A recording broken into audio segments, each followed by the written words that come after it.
사이가 좋아야만 한다는 강박관념을 버리시기 바랍니다.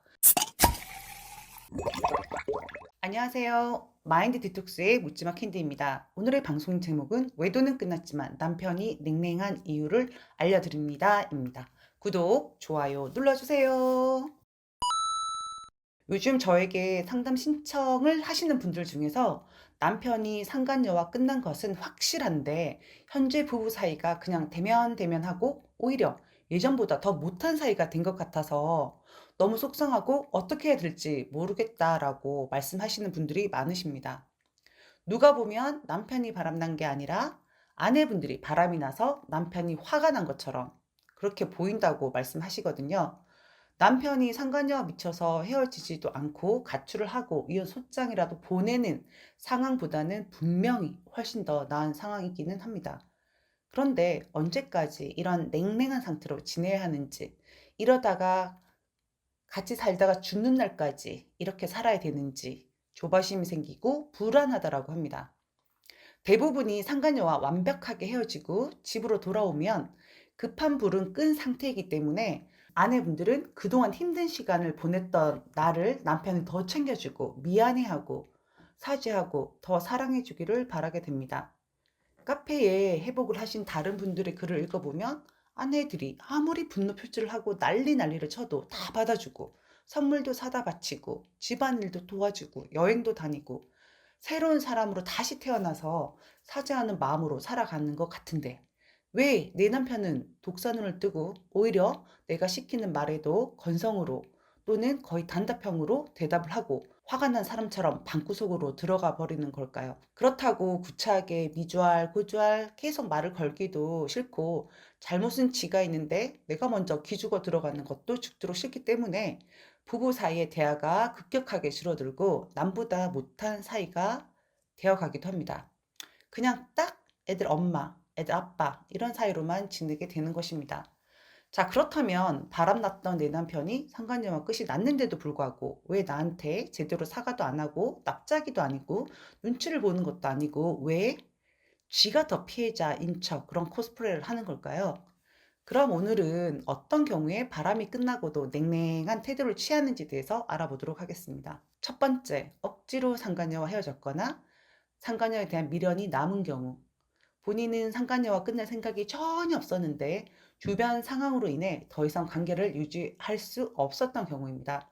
아내의 상간녀 소송과 알려나가기 등으로 상간녀가 유부녀인 경우에 상간녀 남편으로부터 상간 소송을 당하고 그러므로 해서 돈이나 상황적으로 압박을 받아서 더 이상 만남을 유지하거나 이어나가기가 힘든 상황이거나 아니면 상간녀가 자신이 아닌 그 상간녀의 남편을 선택해서 가정을 지키기로 마음을 먹고 떠난 경우 등이 있습니다. 두 번째, 외도 이전부터 부부 사이가 좋지 않았던 경우. 외도 상황을 정리하면 모든 것이 다 해결되고 관계 회복이 될 것이라고 생각을 하시는데요. 그건 만만의 콩떡입니다. 원래 부부 사이가 좋지 않았다면 그 시절 딱 그만큼의 사이가 됩니다. 아내분들 그러면 아니에요. 캔디님 저희 부부 사이 엄청 좋았고요. 주변에서 다 인기 부부라고 했고요. 다들 부럽다고 했어요. 그렇다면 그랬던 남편이라면 되돌아오면 엄청 다시 잘해야 되거든요. 그렇게 안 한다면 남편이 아내 비위를 맞추고 살았을 경우일 가능성이 높습니다. 충격받지 마세요.